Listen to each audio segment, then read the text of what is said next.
దాదాపు 14 సంవత్సరాలు అరణ్యంలో జీవితం గడిపిన వాళ్ళు పద్మ తర్వాత మైను కుటుంబం మీద మమకారంతో అన్నకి జైలు పాలు చేసిన తర్వాత పార్టీ ఎక్కడైతే స్పందించలేదో దాంతో వాళ్ళు తిరిగి జనజీవన సంఘం కలిశారు. కలిసిన తర్వాత కొంతమంది నక్సలైట్లు సెటిల్మెంట్ చేసుకుని బతుకుతుంటే వాళ్ళు మాత్రం సాధారణ జీవితం గడుపుతున్నారు. వాళ్ళ జీవన విధానం ప్రస్తుతం ఎలా కొనసాగుతుంది, 2014లో లొంగిపోయిన తర్వాత 2024 వరకు వాళ్ళ జీవనం ఎలా కొనసాగుతున్న విషయాన్ని మైను తర్వాత పద్మగారిని తెలుసుకుంది.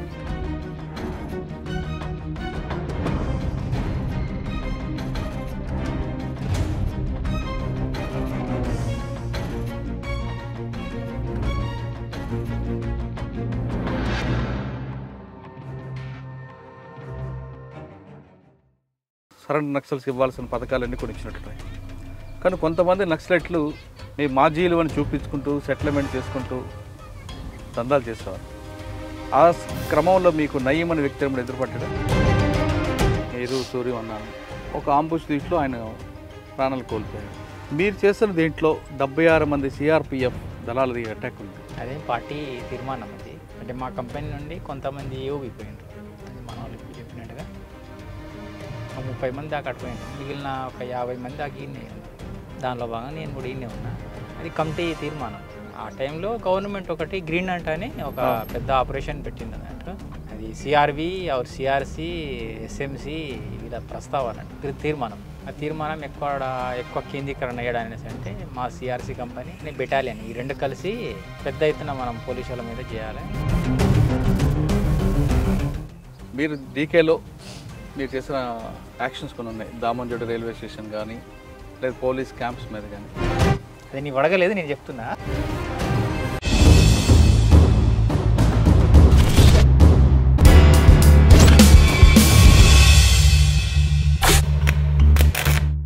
Welcome to crime confessions. గతంలో గ్రామాల్లో ఉన్న పరిస్థితుల ప్రభావంతోనో లేదా భావజాలం మీద ఉన్న అభిమానంతోనో కొంతమంది అడవి బాట పట్టారు. ఆ విధంగా అడవిలోకి వెళ్ళిన తర్వాత పేద ప్రజల కోసం నిరంతరం కృషి చేశారు. ఎండనక వాననక చలనక నిరంతరం అడవిలో ఉండి అక్కడున్న చుట్టుపక్కల ఉన్న ఆదివాసులకు కానీ చెంచులకు కానీ వాళ్ళ అభివృద్ధి కోసం నిరంతరం కృషి చేశారు.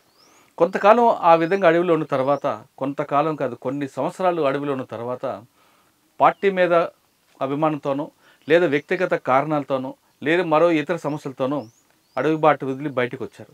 ఆ విధంగా జనజీవన స్రవంతులో కలిసిన వారిని పరిచయం చేసే కార్యక్రమంలో ఈ వారం మన గెస్టులు ఒకరు కాదు ఇద్దరు కాదు, నక్సల్స్ కుటుంబం. దాదాపు 14 సంవత్సరాలు అరణ్యంలో జీవితం గడిపిన వాళ్ళు పద్మ తర్వాత మైను కుటుంబం మీద మమకారంతో అన్నకి జైలు పాలు చేసిన తర్వాత పార్టీ ఎక్కడైతే స్పందించలేదో దాంతో వాళ్ళు తిరిగి జనజీవన సంఘం కలిశారు. కలిసిన తర్వాత కొంతమంది నక్సలైట్లు సెటిల్మెంట్లు చేసుకుని బతుకుతుంటే వాళ్ళు మాత్రం సాధారణ జీవితం గడుపుతున్నారు. వాళ్ళ జీవన విధానం ప్రస్తుతం ఎలా కొనసాగుతుంది, 2014లో లొంగిపోయిన తర్వాత 2024 వరకు వాళ్ళ జీవనం ఎలా కొనసాగుతున్న విషయాన్ని మైను తర్వాత పద్మగారిని తెలుసుకుందాం. అన్నా చెప్పండి, 2014లో ప్రమోద్ కుమార్ గారి ముందు మీరు లొంగిపోయారు. లొంగిన తర్వాత అప్పటికే ప్రభుత్వం కొన్ని మీకు సరెండర్ నక్సల్స్కి ఇవ్వాల్సిన పథకాలన్నీ కొన్ని ఇచ్చినట్టున్నాయి. కానీ కొంతమంది నక్సలైట్లు మీ మాజీలు అని చూపించుకుంటూ సెటిల్మెంట్ చేసుకుంటూ దందాలు చేసేవారు. ఆ క్రమంలో మీకు నయీం అనే వ్యక్తి ఎదురుపడ్డా? పడలేదు. సరే, మీ జీవన విధానం ప్రస్తుతం ఎలా కొనసాగుతుందండి 2014 తర్వాత? ఫస్ట్ రాగానే అయితే మనకి ఏం ప్రూఫ్లు లేవు, ఏ ఆధారాలు లేవు కదా. రాగానే ఇంకా వేరే వాళ్ళ పేర్లతో అంటే పనికి ఆహార పథకం అంటారు కదా, అది ఉపాధి పని అంటే 100 రోజులు కరువు పని అంటారు కదా, దాంట్లో పోయినాం అందరం పని కోసం. అది చేస్తా ఇంకా ఆధార్ కార్డులు ఈ ప్రూఫ్లు ఇక్కడ లోకల్ ప్రూఫ్లు సేఫ్ తీసుకున్నాము. మీ స్వగ్రామం ఎక్కడ, మీరు ఎందుకు అడుగుపోబట్టారు? మాదైతే ఛత్తీస్గఢ్ స్టేటు. అంతకుముందు మధ్యప్రదేశ్ అని ఛత్తీస్గఢ్ మళ్ళీ ఒకటే ఉన్నది, తర్వాత విడిపోయినాయి. మా సుక్మా జిల్లా కొంటా బ్లాకు కరిగుండం అనే ఊరు మాది. మనం పార్టీలో పోయింది 97లో, పార్టీలో పోయింది 97లో. మాదైతే ఇంకా పార్టీ ఎప్పుడు మనం పుట్టకముందే మా ప్రాంతంలో పార్టీ ఉన్నది. అంటే పార్టీ ప్రభావంతో మేము పుట్టినాం అన్నట్టు. మా ఊరు కూడా నిలబడడానికి పార్టీ కారణము. ఊరికి అందరికి భూములు అందడం కూడా పార్టీ కారణం. పార్టీ ప్రభావంతో మనము పార్టీలో పోవడం అయింది. ఎంతవరకు చదువుకున్నారు అప్పుడు మీరు? మనము 8వ క్లాస్ దాకా చదువుకున్నాం కిష్టారం ఏరియా, కిష్టారంలోనే. అది అంటే మీ ఊర్లోనే పార్టీ ఉండేది కాబట్టి మీరు అట్టే అడుగులు వేసారు. అవునా. ఎక్కడ ఫస్ట్ పని చేశారు? మనము అంటే మా ఊరు నుండి రిక్రూట్ అయినాక గొల్లపల్లి అని ఎల్ఓఎస్లో పనిచేయడం అయింది. తర్వాత పామేడ్ ఏరియా, తర్వాత ఇంకా మిలిటరీ వింగ్లో పోవడం అయింది అన్నట్టు. అంటే మిలిటరీ డిపార్ట్మెంట్లో పోవడం అయింది. పోయే ముందు మనం దానికైనా అంటే పార్టీ తరపున ఇటు పోవడానికి కారణాలు కొన్ని ఉన్నాయి.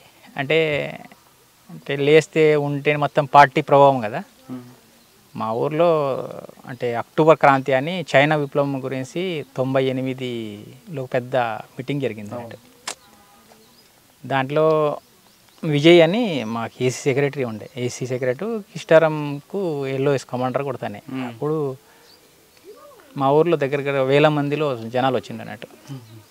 ఆ మీటింగ్ చైనా గురించి బాగా చెప్పిండు. దాంట్లో దానికైనా ముందు మా ఊర్లో ఈ లంక పాపరెడ్డి, కోపడ్ గాంధీ, తర్వాత మొన్న మరకం గోపన్న అని ఈ మధ్యన జైలు నుండి బయట వచ్చాను కదా.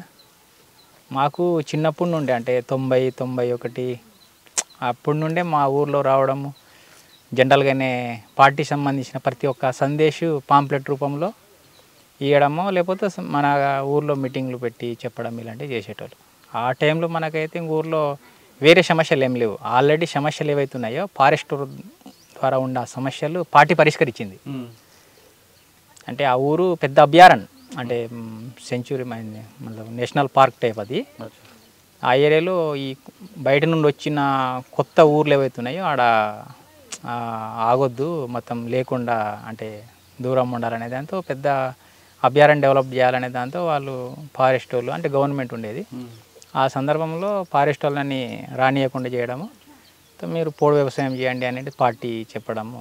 అట్టా అంటే మీకు లంక పాపరెడ్డి అన్న, గోపన్న వీళ్ళందరూ మనము ఇంట్లో ఉన్నప్పుడు మనకు పరిచయం. మనకు ఇంట్లో మన పార్టీలో రాకముందు నుండే ఇంట్లోనే. మీరు పార్టీలోకి 98లో పోయినాం. 98 నుంచి యూజీలో ఉన్నారా? అంతే. మిలిటరీ దీంట్లోనా? అంటే 98 నుండి 2003 దాకా ఆర్గనైజేషన్ అంటే మామూలుగా ఉన్నాం దళాలతో. తర్వాత 90 అంటే 2003లో ఏమో అక్కడ నుండి ప్లాటూన్లో తీసుకుపోయినాం. మీరు ఛత్తీస్గఢ్ దండకార్యం, అక్క ఏమో నల్లమల, మీ ఇద్దరికి ఎవరు కలిపారు? పార్టీనా? పార్టీనే కలిపి.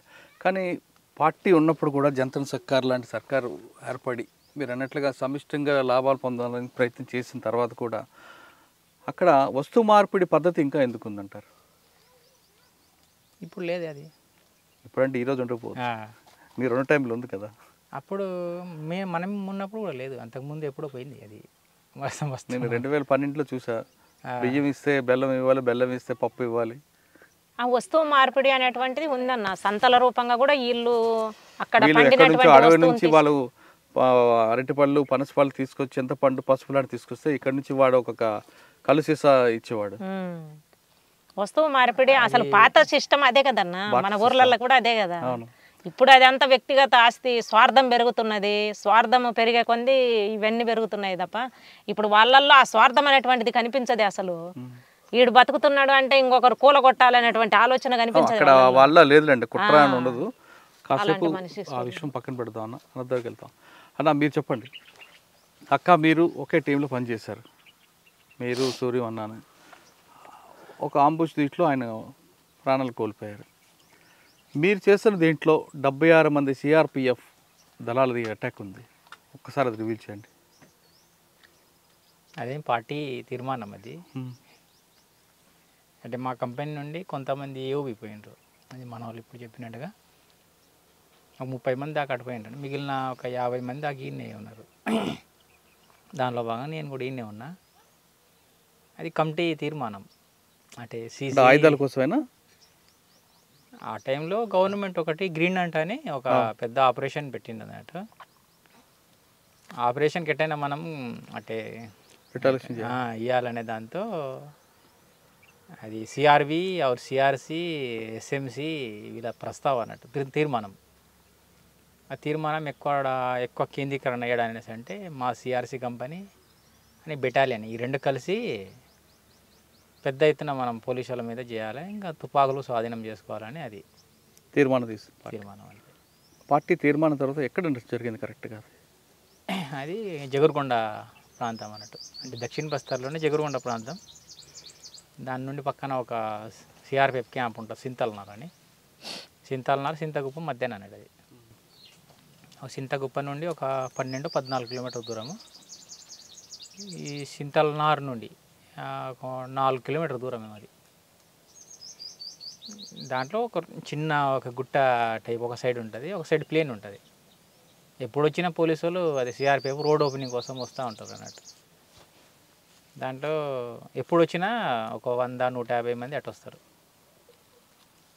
దానికి ఆడొచ్చేసరికి 2 భాగాలు అవుతారు. 2 భాగాల్లో ఒక భాగానికి కొట్టాలి, ఒక భాగాన్ని డిస్టర్బ్ చేయాలని ప్లాన్. ఆ ప్లాన్లో అంటే మనం ఏదైతే అనుకుంటామో అనుకున్న దానికి భిన్నంగా వచ్చిండ్రు. అలా 2 భాగాలకి వస్తారనేసి అనుకున్నాం కదా, వాళ్ళందరూ ఒకే రూట్లో వచ్చిండ్రు. అట్టా మనం దాంట్లో ఇంత ఒక్కరిని కూడా వదలకుండా సరౌండింగ్ చేసి. ఎన్ని గంటలు జరిగిందన్న? అది స్టార్టింగ్ ఎన్ని గంటలకు, ఎండింగ్ ఎన్ని గంటలకు? పొద్దున 5:50 ఏమో, అంటే 10 నిమిషాలు తక్కువ 6కు మొదలైంది, 9కి క్లోజ్ అయింది. 3 గంటలు. ఎందుకు వచ్చారు వాళ్ళందరూ? రోడ్ ఓపెనింగ్ వచ్చారా?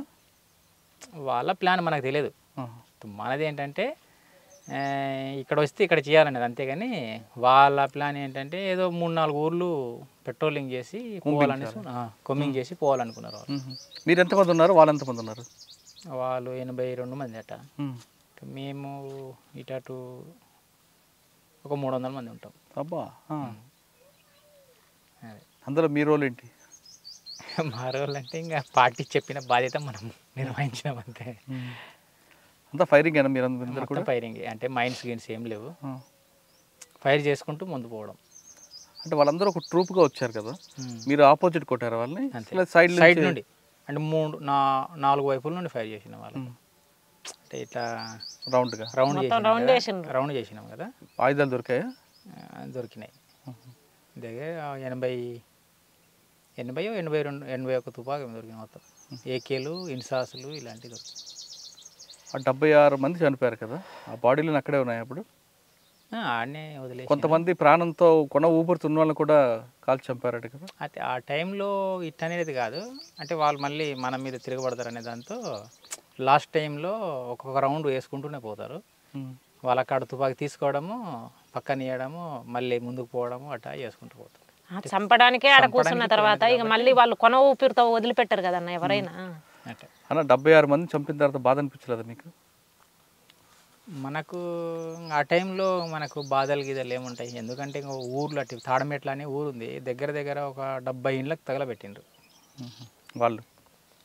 అంటే సిఆర్పిఎఫ్, ఎస్పీఓలు, సల్వాజుడు గుండలు, తర్వాత తిమ్మాపురం అనే ఊరుకు మొత్తం దగ్గర ఒక ఇటు 90-100 ఇండ్లకు తగలబెట్టాను. అలాంటి కసి ఉంది కదా, అంటే వాళ్ళకు పోయి అంటే ఆ ఏరియాలో పోయి వీళ్ళు చేస్తూ ఉంటే వీళ్ళని ఖచ్చితంగా ఏదో కూడా చేయాలనే దాంతో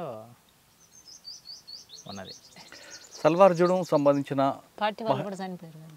మహేందర్ తనయ మహేందర్ కర్మ ఆ అటాక్ వచ్చి చెప్పండి సార్. మహేంద్ర కర్మ అటాక్లో మనం లేరా? కానీ మీకు తెలుసాడు కదా? తెలుసు, కానీ మనం ఎక్కడో ఒడిశాలో ఎక్కడో మా కంపెనీకి తీసుకుపోయాడు, మనకు తెలియదు పెద్దగా. అంటే మా కంపెనీలో ఒక భాగం ఈడు ఉన్నది కాబట్టి వాళ్ళు చెప్పింది అంతే. ఓకే. 76 మంది సిఆర్పిఎఫ్ అటాక్ తర్వాత మైను పేరు ఒకసారి మారుమోగింది. పోలీసులంతా ఎందుకు టార్గెట్ చేస్తారు? ఇది ఒక విషయనా లేదు ఇంకా చాలా టాపిక్లు ఉన్నాయి అందులో?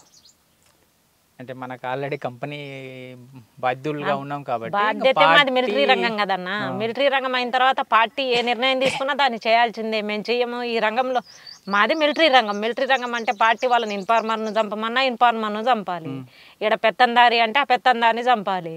ఈడ మీరు ఆంబూసి కూర్చొని పోలీసులను చంపాలంటే పోలీసుల కోసమైనా చేయాలి.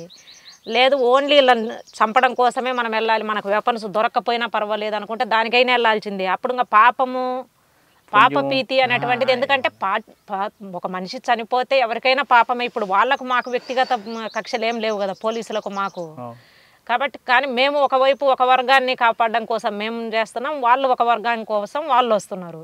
కాబట్టి ఫైరింగ్ స్టార్ట్ అయిన తర్వాత మేము గాయాలైనా మమ్మల్ని వదిలిపెట్టరు మేము దొరికినా. ఇప్పుడు అదే అంబుష్లో మా కామ్రేడ్స్ కూడా చనిపోయిండ్రు. వాళ్ళని మోసుకొని వెళ్ళేసి ఊర్లలోకి తీసుకెళ్ళేసి దాన సంస్కరణలు చేసినాము. రైడులలో అయినా అంబుషులలోనైనా ఒక మిలిటరీ రంగంలో ఉన్నప్పుడు పార్టీ ఏ నిర్ణయం తీసుకుంటుందో దాన్ని అమలు చేయడమే మా బాధ్యత. 76 మంది చంపిన తర్వాత అదే చంపడం అనరు, మీ భాషలో ఎక్స్చేంజ్ ఆఫ్ ఫైర్ జరిగిన తర్వాత పోలీస్ వైపు నుంచి కూడా మీకు ఖచ్చితంగా ఉంటుంది. అది స్టార్టింగ్ పోలీస్ తరఫున అయింది. ఆ రోజు అయితే మనం అనుకున్నది ఒకటి, జరిగింది ఒకటి. అసలు కాల్పుల కారణం వాళ్ళేనా? అది మనం మామూలుగానే ఆ టైంలో అంటే డేరా మనకు అది చాలా అంటే 2-3 నిమిషాలు అయిపోదు. అంటే మామూలుగానే ఉన్న టైంలో వాళ్ళు మనం ఉన్న ప్లేస్లో వాళ్ళు వచ్చేసిండ్రు, వాళ్ళే ఫస్ట్ ఫైరింగ్ చేసిండ్రు ఆ రోజు అయితే. సడన్గా జరిగింది అది, మనకి స్కౌట్కు తెలియదు, మిగిలిన బ్యాచ్లు మేము అలర్ట్ కాలేదు. సో ఆ టైంలో జరిగినప్పుడు దగ్గర 3 గంటల కాలం కదా. సో 3 గంటల కాలంలో మా తరపున ఒక 8 మంది చనిపోయిండ్రు. అందులోనే 8 మంది, ఒక 10 మంది దాకా మామూలుగా ఇంజూర్డ్ అయినరు. అన్న మీరు చెప్పిన ప్రాంతం అంతా మైదాన ప్రాంతం లాగా ఉంటుంది కదా, అది పెద్ద పెద్ద కొండలు ఏం కావే కాదు, అసలు కొండ అదే చెట్లు కనిపిస్తుంటే అక్కడక్కడ అంతే. నాకు ఆ ప్రాంతం ఐడియా ఉంది నాకు. చెట్లు కనిపిస్తాయి కానీ మనుషులు ఎదురెదురు చూసుకోవచ్చు, కానీ ఫైరింగ్ ఎలా మీరు క్రాస్ ఫైర్ చేసుకుంటారు? అంటే మనము ఒక చేయాలనుకున్నప్పుడు ఇప్పుడు పద్మ చెప్పినట్టుగా ఇది ఒక చర్యలు చేయాలనుకున్నప్పుడు ఒక 5-6 రోజులు 10 రోజులు దాని గురించి ప్రాక్టీస్ చేస్తారు. ఓకే, అంటే దూరం ఉన్న శత్రువుని ఎట్టా మనం ఫైర్ చేయాలి, దగ్గరలో ఉన్నప్పుడు ఎట్టా మనం ఫైర్ చేయాలనేది చిన్న చిన్న స్కిల్సే అవి దగ్గరుండి నేర్పిస్తారు కమాండర్లు అనుకున్న వాళ్ళు, బాగా నేర్పిస్తారు. అంటే ఆర్మీ అంటే ఆర్మీ అన్నట్టుగానే ఆర్మీలో ఒక రకం ఉంటుందేమో కానీ దీనిలో ఒక కసితో నేర్స్తారు. ఆ క్రాస్ ఫైరింగ్లు ఇలాంటివి ఏముండవు అసలు. లాస్ట్ టైంలో ఇంకా మనం ఒక 10 మీటరు రౌండ్ షేప్లలోని మనము 4-5 పోయి ఫైరింగ్ చేసినాం. మాకు క్రాస్ ఏం కాలే, మొత్తం 5 ఫైర్ చేసిన టోటల్ మొత్తం 2-3 మీదనే టార్గెట్. అట ఆ విధంగా ప్రాక్టీస్ చేపిస్తారు. 76 మంది ఇష్యూ అయిన తర్వాత ఎక్కడికి వెళ్ళిపోయారు మీరు? పక్కనే అదే తాడమెట్ల అనే ఊరు ఉంది కదా, అడిగి వచ్చినాం. అంటే మేము ఎక్కడైతే రోజు అప్ అండ్ డౌన్ చేస్తామో అంబుస్ కోసం ఆ ఊర్లోనే వచ్చినాం. దాని మీద సమీక్ష జరుపుకున్నారా? దాని మీద సమీక్ష జరిగిందా? సమీక్ష ప్రతి ఒక్కదానికి సక్సెస్ అయినా సమీక్ష ఉంటుంది, తర్వాత ఫెయిల్ అయినా సమీక్ష ఉంటుంది. ఓకే, తర్వాత పోలీసుల వైపు కూడా చాలా విపరీతంగా కూంబింగ్ చేశారు అప్పుడు. ఆ టైం నక్సలైట్లు ఏమంటారు కోట అది, కాబట్టి కోటలోకి లోపలికి అసలు బ్యాచ్ వచ్చేది కాదన్న. ఈ రోడ్ల మీద జరగడం అనేది లేదనేది లేదు, చేసిండ్రు. కానీ అది ఇది కాకుండా మీరు చేసినవి ఏమున్నాయండి? ఇంకా ఆట చేసిన చాలా ఉన్నాయి చెప్పకుండా. దామన్జోడి రైడ్ కూడా చేసినాం కదన్న. దామన్జోడి ఏంటి? నాల్కో కంపెనీ కొరపుట్లో నాల్కో అనే కంపెనీ ఉంది కదా, దాని మీద జెల్టిన్ కోసం చేసినాం. కొరపుట్టు ఇలాంటివి ఉన్నాయి. కొరపుట్టు పోలీస్ స్టేషన్ మీద, జిల్లా హెడ్ క్వార్టర్ మీద. ఎక్కడి నుంచి వచ్చారు? సుక్మా నుంచి వచ్చారు అప్పుడు? లేదు, ఇక్కడే మన డీకే నుండే ఏఓబి. అంటే మనము చర్య కోసం ఆడికిపోయినాంలే, కానీ మూవ్ అయిందంతా మొత్తం ఇదే వైజాగ్ ఏదో ప్రాంతం మనకు తెలియదు, ఏఓబి పెద్ద కొండలు ప్రాంతం, ఆ ప్రాంతం నుండి మూవ్ అయ్యి చేసినాం. కూనేరు రైల్వే స్టేషన్ మీద అది మనకు తెలియదు, అది లోకల్ వాళ్ళు చేశారన్న. లోకల్ వాళ్ళు అంటే కంపెనీ వాళ్ళు కూడా ఉన్నారు, కానీ సింగిల్గా చేసినటువంటి యాక్షన్స్ అది. ఇక్కడ ఏఓబిలో ఎస్ఆర్ పైప్ లైన్స్, అదే 4కో కంపెనీ అంటే అదే కదా, అది 4కో సపరేట్ ఎస్ఆర్ పైప్. ఇక్కడ చిత్రకొండ దగ్గర చెప్తున్నా ఎస్ఆర్ పైప్ లైన్స్ అవి అక్కడ లోకల్ కంపెనీలో చేసాను, లోకల్ ప్లాట్ఫామ్ సేవ చేసాను. దామన్జోడి మీది? దామన్జోడి, కొరాపోటు ఇలాంటివి. మీరు ఎన్నిసార్లు తప్పించుకున్నారు ఎక్స్చేంజ్ ఆఫ్ ఫైర్ నుండి? మన మీద ఎప్పుడు జరిగింది లేదు.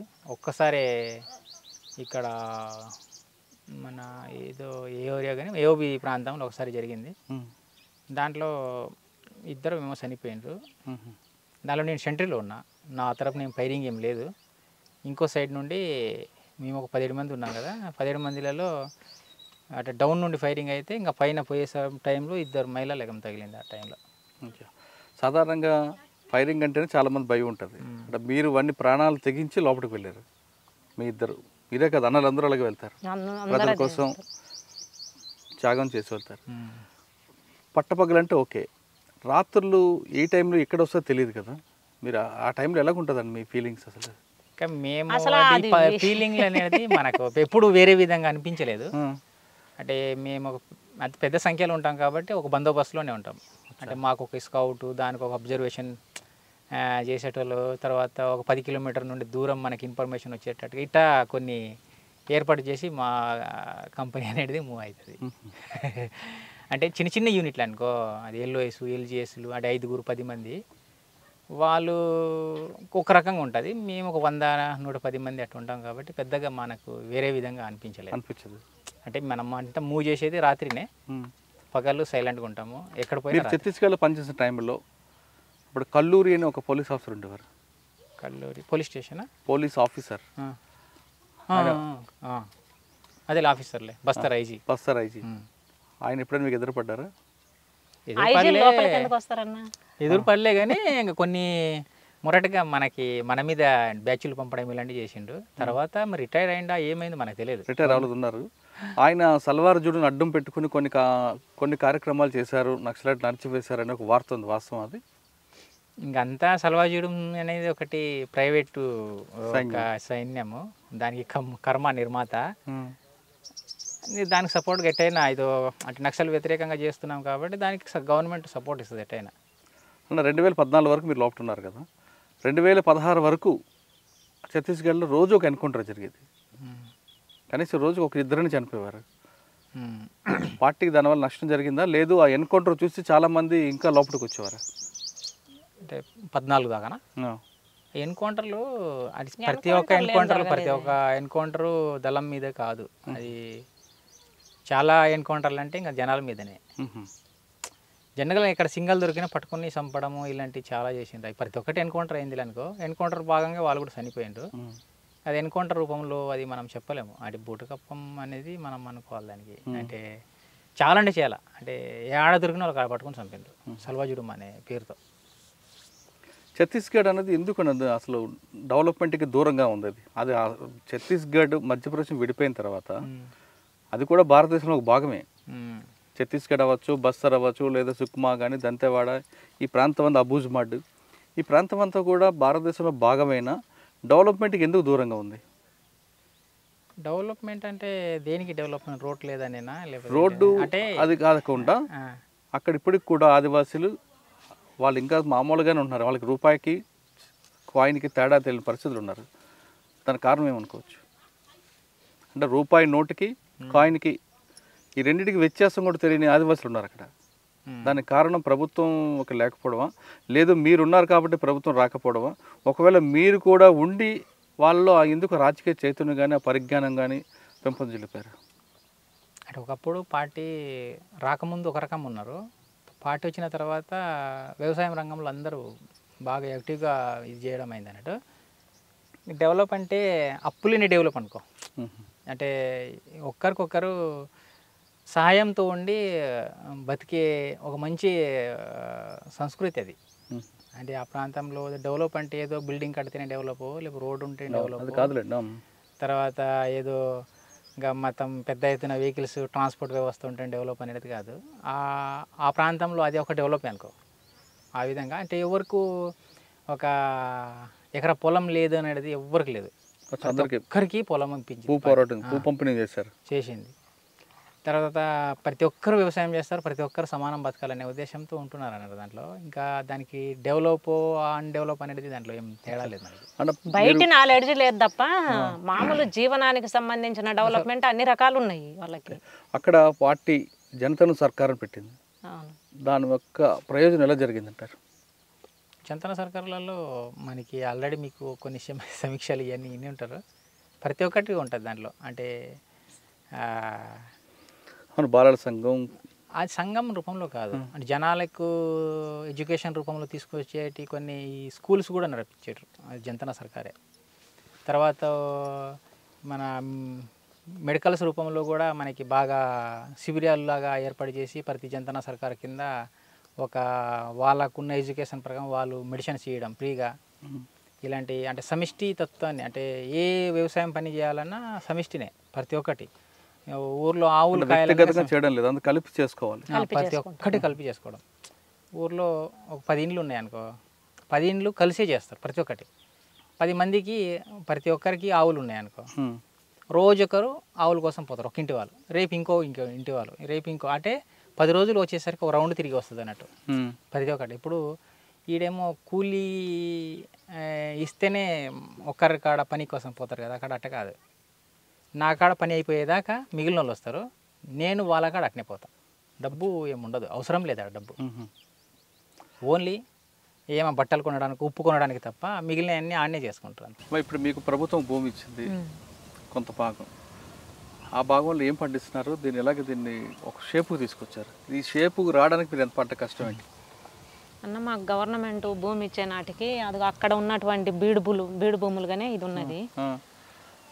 ఇక్కడ మేము కరువు పని కింద పని పెట్టేసుకున్నాం కలెక్టర్ను అట్లా అడిగేసి, కరువు పని కింద ఏపీఓని అడిగేసి ఇది కరువు పని కింద పెట్టించి మాకేమన్నా రాళ్ళు తీసే పని చేయించండి అన్న, లేకపోతే ఈ భూమి మేము చేసుకోలేమని చెప్పేసి అన్నాము. అట్లా కరువు పని కింద పెట్టించిండ్రు.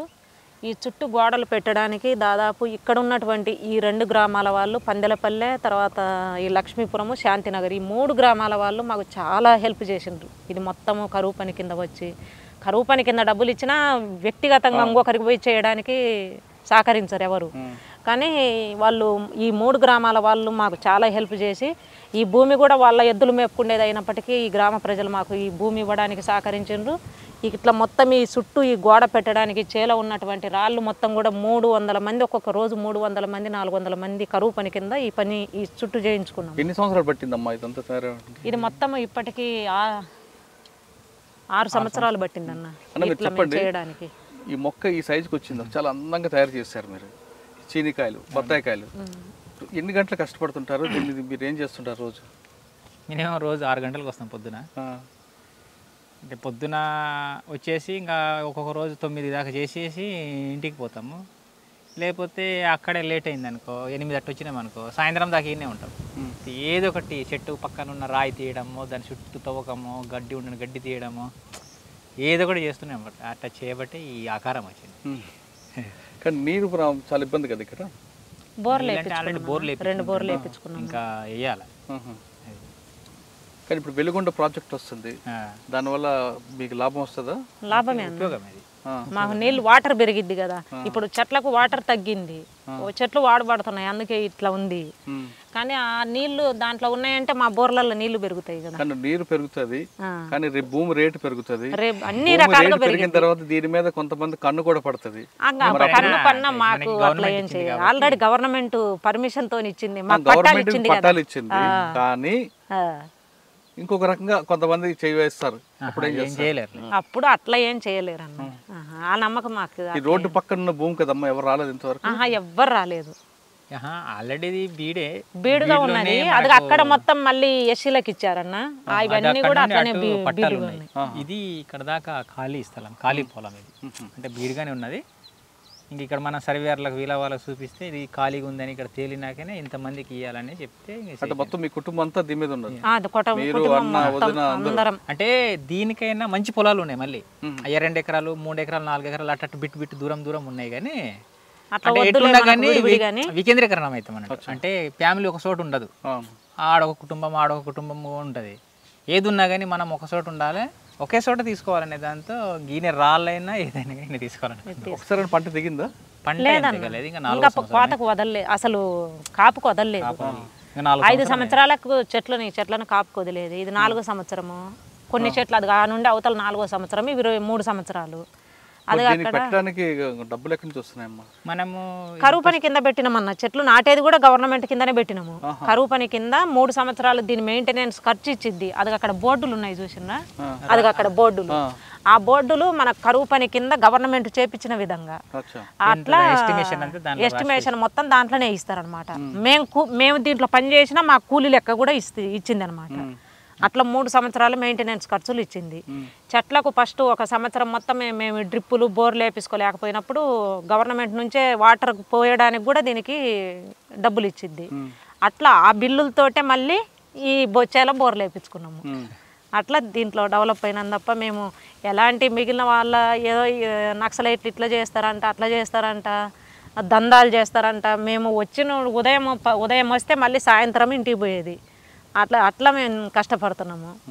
అట్లా ఈ పొలాన్ని ఇట్లా ఇంత బాగా చేసుకోగలిగినాము. ఇప్పుడు 8 ఎకరాల్లో మీ ముగ్గురు నలుగురు కుటుంబాలు 4 కుటుంబాలు చీని తోట కాకుండా కొంతమంది వేరే గడ్డి నుంచి కొంత పాము తీస్తున్నారు కదా, ఒకసారి వివరం చెప్పండి అన్న. మేము ఇంకా ఇది ఓన్లీ దీని మీద అయితే మరి మనకు రాబడి ఏం లేదు కదా, తినడానికి ఇబ్బంది అవుతుంది అనేటువంటి దాంతో మేము పామరోజా అని చెప్పేసి గడ్డి ఇక్కడ ఏరియా అన్న వేసినాడు 100 ఎకరాలు. సరే దాన్ని చూద్దాము, ఈ మిరప ఈ పత్తి ఇలాంటివి అయితే మనం చెయ్యలేము, వాటికి మందులు కొట్టడము దానికి అనుభవానికి సంబంధించి ఎంత మనకు తెలియదు అని చెప్పేసి మేము కూలికి వెళ్ళినాం వాళ్ళకి. వెళ్ళినప్పుడు ఆ కూలి పని చేసేటప్పుడు చెప్పాడు రవి మనం కూడా వేసుకుంటే బాగుంటుంది ఇట్లాంటిది అని చెప్పేసి. కమర్షియల్ పంట కూడా వేయించావు. వచ్చి చెప్పిన తర్వాత సరే కూలికి వెళ్ళడం బాగుండదు కదా మనకి, సరే ఏదో మన శక్తి మేరకు అని చెప్పేసి మళ్ళీ ట్రాక్టర్ను రీఫైనాన్స్ పెట్టేసి ట్రాక్టర్ కంతుల వారిగా తీసుకున్నాము. పనికి పోయిన డబ్బులు మళ్ళీ 6 నెలలకు ఒకసారి కంతు కట్టేవాళ్ళము. ఇది కంతులు అయిపోయిన తర్వాత మళ్ళీ దీని మీద 4 లక్షలు రీఫైనాన్స్ తీసుకొని ఆ డిస్టిలేషన్ పెట్టేసి అక్కడ మళ్ళీ మా ఊరు దగ్గర ఉన్నటువంటి మా భూములే, మా ఊరు దగ్గర ఇప్పుడు ముంపు గ్రామం కింద పోయినటువంటి భూములు ఇంకా నీళ్ళు ఏం రాలేదు కాబట్టి ఖాళీగా ఉన్నాయి. ఆ భూములలోనే గడ్డి వేసుకున్నాం, మా ఊరు దగ్గర వేసుకున్నాం గడ్డి. ఆ గడ్డి తీసుకొసుకొని 5 ఎకరాలు వేసినాం. ఆ గడ్డి తీసుకొసుకొని ఇక్కడ కాలుస్తాము. కాలుస్తే ఒక డ్రమ్ము గడ్డి తొక్కి కాలుస్తే 2 లీటర్ల ఆయిల్ వస్తుంది. 2 లీటర్ల ఆయిల్కి 4,000 వస్తాయి. అట్లా చేస్తున్నాం అన్న. ఇప్పుడు ఇది చేయబట్టి సంవత్సరం అవుతుంది. మేము అంటే పైన ఖర్చుకు ఉపయోగపడతాయి అనేటువంటిది మేము ఇది పెట్టుకున్నాము. మా లాస్ట్ చెల్లెలు వాళ్ళు అది అక్కడ ఒక 60 పొట్టెన్ల పెట్టుకొని వాళ్ళు వాటిని మేపుకోవడం, 6 నెలలు 7 నెలలు మేపడము అమ్మడం, మళ్ళీ ఆ డబ్బులతో వడ్డీ కొంత ఎగస్ట్రా వచ్చినటువంటి డబ్బులతో మళ్ళీ చెట్లు తవ్వేసుకోవడము, మళ్ళీ అసలు డబ్బులతో మళ్ళీ తెచ్చుకోవడం. అట్లా ఇంకొక చెల్లెలు వాళ్ళేమో ఇక్కడ పెట్టారు, వీళ్ళు పొట్టాన్లో పెట్టారు. అయితే మా మరిదికి కొంచెం కాలు ప్రాబ్లము, కొంచెం షుగర్ ఉంది. అందుకు అబ్బాయి మధ్యప్రదేశ్ వాళ్ళనే తీసుకొచ్చి ఇక్కడ పెట్టి వాళ్ళ శాతం మేపిస్తున్నాడు. అట్లా మా జీవన విధానం ఇది. కానీ మిగిలిన వాళ్ళు ఎవరెవరో అనుకున్నట్టుగా నక్సలైట్లు పాండురంగారెడ్డికి alias సాగర్కు కోట్లు ఉన్నాయంట, వాళ్ళ ఫ్యామిలీకి ఏంటిది అనేటువంటి చాలా మందికి ఉన్నది అభిప్రాయము.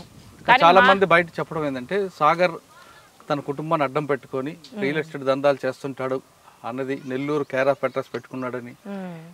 అంటే రియల్ ఎస్టేట్ వ్యాపారం చేయడం తప్పేం కాదు, అది ఏమైనా అక్రమమైన వ్యాపారం కాదు, కానీ అందులో బెదిరిస్తుంటాడు అనేది వార్త ఉంది. అసలు మేము మా అన్న ఎవరిని బెదిరించినట్టుగా అసలు ఎవ్వరు ఇప్పటికైతే లేదన్నది. మా అన్న అట్లా బెదిరించే మనిషి కూడా కాదు.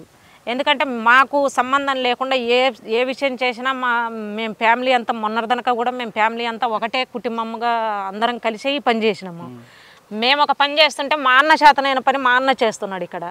సరే రియల్ ఎస్టేట్ చేస్తలేడా అంటే 2018, 19 ఆ టైంలో వచ్చేసి మా బావ వాళ్ళు ఇక్కడ ఆర్మీ రిటైర్డ్, మా అన్నతో పాటు చదువుకున్న వాళ్ళు కాకర్ల వాళ్ళు కొంతమంది, తర్వాత కొంతమంది టీచర్లు వీళ్ళు వచ్చేసి నాగులారం ఇటు మా ఏరియాలో ఉన్నటువంటి వాళ్ళు, అన్న కొంచెం మాకు డబ్బు మేము పెడతాము, కొంచెం మాకు సపోర్ట్ ఉండు, ఈ ప్లాను ఇవంతా మాకు తెలియదు కదా, నువ్వు ఉంటే మాకు కొంచెం ప్లాట్లు కూడా సాగర్ ప్లాట్లు అంటే పోతుంది. ఈ పొలం అంతా చేసుకున్నారు, సంవత్సరానికి ఎంత ఖర్చు వస్తుంటుంది? సంవత్సరానికి ఇప్పుడు తక్కువే అన్న. స్టార్టింగ్లో బాగా ఖర్చు అయింది, గవర్నమెంట్ మా కరువు పని కింద సహకరించింది. కానీ ఇప్పుడు ఖర్చు చెట్లు తోపించడం ఖర్చు, మందులు వేయడము ఇంకా ఖర్చు తప్ప ఒక మొత్తము ఒక టిప్పుకి వచ్చేసి 1,00,000 అట్లా వస్తుంది. అయితే మీ అన్న గారు సాగర్ గారు రియల్ ఎస్టేట్ దందాలు చేయరని? మా అన్న అలాంటి దందాలు ఏం చేయలేదన్న. ఆ టీచర్స్ కొంతమంది కలిసినటువంటి వాళ్ళు మేము పెట్టుబడి పెడతాము, మాతో పాటు నువ్వు హెల్ప్ చేయన్న మాకంటే పోయి ఇంకా ప్లాట్లలో వీళ్ళు అందరు కలిసేసి పెట్టుబడి వాళ్ళే పెడుతున్నారు. వచ్చిన లాభము అందరికి సమానం, ఎందుకంటే హెల్ప్ మాట్లాడడము ఇవన్నీ చేయడం మా అన్న చేస్తున్నాడు కాబట్టి అట్లా వచ్చినటువంటి లాభం వీళ్ళు పంచుకోవడం ఉంది తప్ప ఎవరిని బెదిరించింది లేదు. అలాంటి రియల్ ఎస్టేట్ కూడా మొత్తం అదే బిజినెస్గా కూడా లేదు. మెయిన్ తోట వ్యవసాయము, రెండో బిజినెస్ ఒక బతుకు తెరువు కోసం ఆ బిజినెస్. అన్న మీరు చెప్పండి, మీరు డీకేలో మీరు చేసిన యాక్షన్స్ కొన్ని ఉన్నాయి, దామంజోడి రైల్వే స్టేషన్ కానీ లేదు పోలీస్ క్యాంప్స్ మీద కానీ ఒకసారి గుర్తు తెచ్చుకొని చెప్పండి. పోలీస్ క్యాంపులు అంటే చాలా చేసినవి ఉన్నాయి. ఒకటే మురికినార్ అని ఒకటి ఉంది. సల్వాజుడం టైం మనకు 2006లో. అది నీ అడగలేదు, నేను చెప్తున్నా. చెప్పండి. జనరల్గానే పెద్ద ఎత్తున పోలీసు వాళ్ళు ఉంటారు దాంట్లో. అంటే పక్కన ఉంటారు, సైడ్ అంటే రోడ్డు మీద ఉంటారు. ఇంకంతా పగలు రాత్రి అన్నట్టుగా. లేదు బిజాపూర్ జిల్లా అది.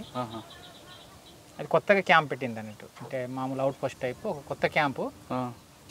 దాంట్లో అది కూడా పార్టీ తీర్మానమే అనుకో, మన తీర్మానాలు ఏముండవు. అవును.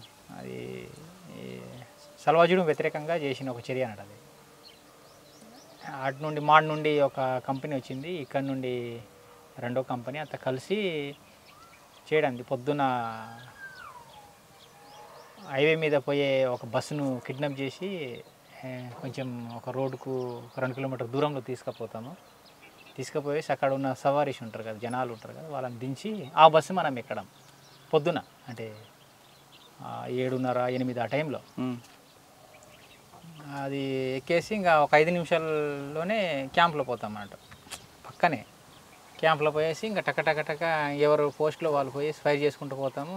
ఒక 25 నిమిషాల్లోనే ఉన్నోళ్ళకి అందరిని చంపేసి మిగిలిన తుపాకులు ఆయన తీసుకొచ్చాం. అది వాళ్ళ వీక్నెస్ ఏంటంటే మావోయిస్టు జనరల్గా అంటే పార్టీ వాళ్ళు ఎప్పుడు జనరల్గా రాత్రి వచ్చి చేస్తారు, క్యాంపుల మీద దాడి చేస్తారు కదా. అందుకే వాళ్ళు రాత్రి చుట్టూ కాపులో ఉంటారు. అయితే ఉన్న ఒక 70 మందో 80 మంది ఉన్నారు పోలీసు వాళ్ళు. వాళ్ళందరూ రాత్రిపూట మేలుగుతూ ఉంటారు, పొద్దున పడుకుంటారు, పగలు పడుకుంటారు. అది అది వాళ్ళ అవకాశం ఉన్నారు. మేము దీనికి ఎంచుకొని ఇంకా అది ఆ టైంలో వాళ్ళు రెక్కీ చేసిన రిపోర్ట్. దామన్జోడి రైల్వే స్టేషన్ కాదు, అది క్యాంపే. దామన్జోడి అనేది ఒక పెద్ద 4వ కంపెనీ మైనింగ్ అది అన్నట్టు. అవును. పెద్ద ఎత్తున జిల్టిన్ తర్వాత ఇన్సాస్ ఆయుధాలు దొరుకుతాయని దాంట్లో పార్టీ తీర్మానం అది. దాంట్లో సిఆర్సి ఫస్ట్ కంపెనీ ఎవరో దూసరా కంపెనీ, రెండో కంపెనీ అది చేయాలని. దాంట్లో కూడా మనం అనుకున్నట్టుగా జిల్టిన్ ఏది దొరికింది, కానీ దొరకడానికి సిఐఎస్ఎఫ్ ఉండే క్యాంప్ ఏదైతే ఉందో ఆ క్యాంప్ మొత్తం మన చేతిలో రాలే. అది సాయంత్రం 9కి మొదలైంది ఫైరింగు. రెండో రోజు అంటే పొద్దున్న 6 దాకా నడిచింది. దాంట్లో మా తరపున ఒక 4 చనిపోయిండ్రు. 11 మంది సిఐఎస్ఎఫ్ వాళ్ళకి సంపన్నం. దాంట్లో 11 తుపాకులు వచ్చినాయి. 10 టన్నులో 9 టన్నులు జిల్టిన్ దొరికింది, తీసుకొచ్చిన. మీరు చాలా రెక్కి వేసుకు వెళ్తారు కదా, వెళ్ళిన తర్వాత కూడా ఫెయిల్ అయిన ఒక ఆపరేషన్ చెప్పండి. ఇది ఫెయిల్ అయింది కదా, ఇది మొత్తం సక్సెస్ ఏం కాలేదు. మొత్తం కాకపోయినా కొంత పార్టీని అయింది కదా, అసలు ఏమి కాకుండా ఏం దొరకకుండా వచ్చింది. 2005లో నేను ఉన్న దాంట్లో. అంటే అది కూడా మనకు పార్టీ డైరెక్షనే, ఏదైనా పార్టీ నిర్ణయం వ్యక్తిగతంగా ఏముంటుంది. దాంట్లో డౌలా అని నారాయణపూర్ జిల్లాలో ఉంటుంది.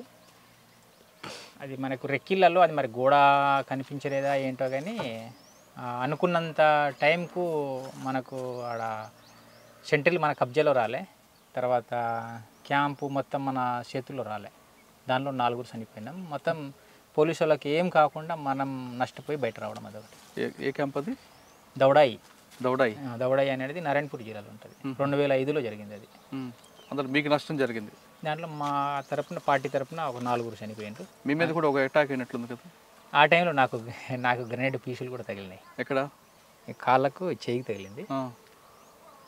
అది పెద్దగా అంటే ఆ టైంలో మనకు అనిపించలేదు. అప్పట్లో మీకు ఒరిస్సాలో బాగా టఫ్ ఉన్న పోలీస్ ఆఫీసర్ ఎవరు? ఒరిస్సాలో మనకు తెలియదు అంతా. ఛత్తీస్గఢ్లో ఓపీ రటోరా, తర్వాత ఇప్పుడు కల్లూరి అంటాం కదా, వీళ్ళే ఎక్కువ. వీళ్ళు బాగా టఫ్. పార్టీకి నష్టం జరిగింది వాళ్ళ వల్ల. అంటే వాళ్ళు చిన్న ప్లాన్లలో బ్యాచుల రూపాయలు రావడం ఇలాంటిది ఎక్కువ చేసింది. నష్టం అంటే ఆ టైంలో వాళ్ళు ఉన్నప్పుడు నష్టం ఏం లేదులే. ఇప్పుడు ఇంకా పెద్ద ఎత్తున పార్టీ నష్టపోతుంది. కానీ ఛత్తీస్గఢ్లో పార్టీ ఇప్పటికీ నష్టం జరగడం కారణం అనుకోవచ్చు. అంటే ఒక పార్ట్ చెర్ల వెంకటాపురం జంతన్ సర్కార్ వైపు ఇప్పటికీ పట్టుంది, కానీ కుంట సుకుమా డిస్ట్రిక్ట్ ఇటువైపు నష్టపోవడానికి కారణం ఏంటి అనేది పార్టీ సమీక్షించాలి. అది మనకు తెలియదు. ఎందుకంటే ఇంకా మనము అనుకోవడం ఇది అనేది మనం బయట నుంచి చెప్పడం కూడా కరెక్ట్ కాదు. బయట నుంచి చెప్పడం కూడా కాదు. ఆ టైంలో అదంతా బాగానే ఉన్నదన్న. మనం డీకే మొత్తం మన పట్టు ఉన్నటువంటి ప్రాంతంగా ఉన్నది. ఇప్పుడు దెబ్బతింటుంది. అది ఏంటిది అనేటువంటిది పార్టీ సమీక్షించుకోవాలి. అంటే పార్టీ తీసుకున్న లైన్ ఎప్పుడు పురాతన లైన్ కాబట్టి పార్టీకి ప్రజలు దూరం అవుతున్నారు అనేది. అంటే ప్రజలు మారుతున్నారు, వాళ్ళ అభిరుచులు మారుతున్నాయి. అవును, దానికి అనుగుణంగా పార్టీ లైన్ కూడా మారితే బాగుంటుందేమో కదా. భారతదేశం అర్ధవలస అర్ధభూస్వామ్య దేశము అనేటువంటిది ఒక లైన్ తోటి మనం స్టార్ట్ అయింది. ఇది పెట్టుబడిదారు దేశంగా మారుతున్నది. అది పార్టీ కూడా సమీక్షిస్తుంది. మొత్తము పరిస్థితులు మారుతున్నాయి, మొత్తము భారతదేశమే పెట్టుబడిదారు దేశంగా మారుతుంది కాబట్టి కొన్ని చేర్పులు మార్పులు చేస్తుంది. కానీ మొత్తం లైన్ మార్చుకోవడం అనేటువంటిది అలాంటి చేయలేదు. వ్యూహము ఎత్తుగడలు అనేటువంటిదే పార్టీ. అదే అదొకటే కాకుండా దీర్ఘకాల యుద్ధం ద్వారా, అదే దీర్ఘకాలిక ప్రజాయుద్ధం ద్వారా రాజ్యం సంపాదించే పార్టీ నిర్ణయం. అంతకాలం పోరాటం చేసే ప్రజలు ఎక్కడ ఉన్నారు ఇప్పుడు? వచ్చే వాళ్ళు వస్తుంటారు, పోయే వాళ్ళు పోతుంటారు. ఇప్పుడు బస్సు ఎక్కుతామన్నా, స్టార్ట్ అయిన కానుండి దిగే వాళ్ళు దిగుతుంటారు, ఎక్కే వాళ్ళు ఎక్కుతూనే ఉంటారు. అది గమ్యానికి అయితే చేరుకుంటుంది కదా. అలాగా పార్టీ సరే వాళ్ళ నిర్ణయాలు వాళ్ళు కరెక్టా కాదా అనేటువంటిది మనం బయట ఉండి చెప్పలేము కదా. కాబట్టి వాళ్ళు చేసేటువంటిది ప్రజల కోసం సేవ చేస్తున్నారు కాబట్టి అది మనము అట్లా మాట్లాడుకోవడం కరెక్ట్ కాదు. కానీ ప్రజలకు అవసరాలకు అనుగుణంగా పార్టీ మారాలి. అది మారాలి అంటే వాళ్ళు బయట కూడా ఇప్పుడు కొన్ని బయట పరిస్థితులు ఇవన్నీ తెలుసు. ప్రజా సంఘాలు కూడా దూరం అవుతున్నాయి కదా పార్టీకి. ప్రజా సంఘాలు కొన్ని దెబ్బతిన్నా మళ్ళీ కొత్త రూపంగా మళ్ళీ సృష్టిస్తున్నారు కదా. ఇప్పుడు కుల సంఘాలు ఎక్కువ అవడం వల్ల పార్టీకి ప్రజలు దూరం అవుతున్నారు అనేది వాస్తవం. కుల సంఘాలు గ్రామంలో ఒక చిన్న సమస్య వస్తే వాళ్ళు ఖచ్చితంగా పార్టీ దగ్గరకు వచ్చి సమస్య పరిష్కరించుకున్నారు. కానీ ఇప్పుడు కుల సంఘాలు ఒక కులానికి ఒక సంఘం అవడంతో ఆ సమస్య అంతా కుల సంఘాలకే పరిమితం అయిపోతుంది. అట్లా ఏం లేదన్న. ఆ కులం వాళ్ళు కూడా వచ్చేసి మాకు ఈ సమస్య ఉంది అని చెప్పేసి ఇప్పుడు మాదిగ దండోరా అనేది ఉంది. మాదిగ దండోరా కమిటీ మాదిగ దండోరా అనేటువంటి ఆ పెట్టుకున్నటువంటి వాళ్ళే మళ్ళీ మన పార్టీ దగ్గరికి వచ్చి మాట్లాడిన వాళ్ళు ఉన్నారు.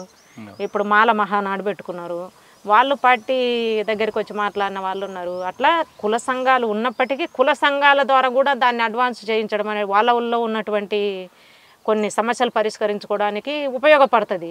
కానీ కులాలుగా పెట్టాలి అనేటువంటిది పార్టీ రూల్ ఏం కాదు. అన్ని కులాలను కలిపి సంఘాలు పెట్టాలి, అన్ని కులాలను సమానంగా చూడాలి అనేటువంటిది పార్టీ ఉద్దేశం. అయితే కుల సంఘానికి పెట్టి కులాన్ని నిర్మూలించాలనేటువంటిది అట్లాంటిది పార్టీకి లేదు. ఓకే, పార్టీ వైపు వెళ్ళాలని ఎవరు కోరుకోరు, కేసులు పెట్టుకుంచుకోవాలని. కానీ పార్టీ మాట్లాడుతున్నట్లుగా ప్రజలు ఎప్పటికైనా పార్టీ వైపు తిరిగే అవకాశం ఉంటుందంటారా? సమస్యలే తిప్పుతాయి అన్న పార్టీ వైపు. ప్రజలకు ఉన్నటువంటి సమస్యలే తిప్పుతాయి. ఇప్పుడు చాలామంది ఇప్పటికి కూడా మా దగ్గరికి కొంతమంది ప్రజలు వస్తున్నారు. అన్న అప్పుడు మీరున్నప్పుడు అయితే ఫారెస్ట్ వాళ్ళు లేరన్న, మాకు బాగున్నది, ఇక్కడ కర్రలు కొట్టుకునే వాళ్ళము, కర్రలు చేసుకొని బొంగులు కొట్టుకొని బతికే వాళ్ళం, మాకు ఇప్పుడు ఇబ్బంది అవుతుందన్న అని చెప్పేసి చెప్తారు. మరి ఇప్పుడు మేము తుపాకులు పట్టుకోవాలన్నా అని అడుగుతున్నాం మేము. ఇప్పుడు మీరు మీ ఇళ్ళల్లో కూర్చోవాలి, మరి మేము తుపాకులు పట్టుకొని మేము ఒకళ్ళం చేయాలనా అని చెప్పేసి మనం అడుగుతున్నాము. కొన్ని ఏమన్నా మాట్లాడగలిగి పరిష్కరించగలిగినటువంటి మనం మాట్లాడుతున్నాము. ఓకే, అంటే సమస్యలు ఎప్పటికైనా సమస్యనే ఒక పార్టీ సమస్య ఏదో రూపంలో రావచ్చు. కానీ అటువైపు తిరగకుండా ఉండాలి, ప్రభుత్వాలు ముందు కిందకి దిగాలి. అవును, ప్రభుత్వాలు అందరికీ. ప్రభుత్వం డీకేకి పోతుంది అన్న, డీకేలో పెద్ద ఎత్తున బ్యాచ్లని ఇప్పుడు పువ్వారు అనేటువంటి దాదాపు ఒక నెల నుంచి ప్రచారం అవుతుంది. పువ్వారు అనేటువంటి గ్రామంలో పెద్ద ఎత్తున క్యాంపులు దింపినాదని చెప్పేసి క్యాంపులను దింపేసి అక్కడ మొత్తం పెద్ద ఎత్తున జనాలను బెదరగొట్టి జనాలను కాల్చి చంపడం అనేటువంటిది కాకుండా జనాల డెవలప్మెంట్ కార్యక్రమం తీసుకున్నదనుకో జనాలే వస్తారు కదా. కాబట్టి అలాంటి ఇప్పుడు ఏపీలో ఉన్నటువంటి గవర్నమెంట్ ఉంది. ఏపీలో ఒకవైపు ఫస్ట్ క్రూరంగా వ్యవహరించిన తర్వాత చాలా కిందికి దిగేసి మొత్తం గ్రామాలకు వెళ్ళేసి గ్రామాలలో జనాలతో మాట్లాడము, రకరకాలుగా ప్రజలకు సహకరించడం అనేటువంటి చేసిండ్రు. ఆ రూపం తీసుకున్నప్పుడే జనాలకు సహకరించడం పార్టీ అవసరము ఏదో ఒక రకంగా ఉంటదన్న. కాదమ్మా, ఇప్పుడు ప్రభుత్వాలు దిగి ప్రజల దగ్గరకు వచ్చి ప్రజలకు అవసరాలు నెరవేరిస్తే ఇంకా ప్రజలు పార్టీ వైపు ఎందుకు వెళ్తారు? తగ్గుతుంది, మెజారిటీ తగ్గుతుంది. ప్రజలు ఇప్పుడు ఉన్న యువకులు పార్టీ వైపు వెళ్లకుండా ఉండాలంటే ప్రభుత్వం దిగాలి. అవును, గవర్నమెంటే గవర్నమెంట్ పని చేస్తుందంటారా?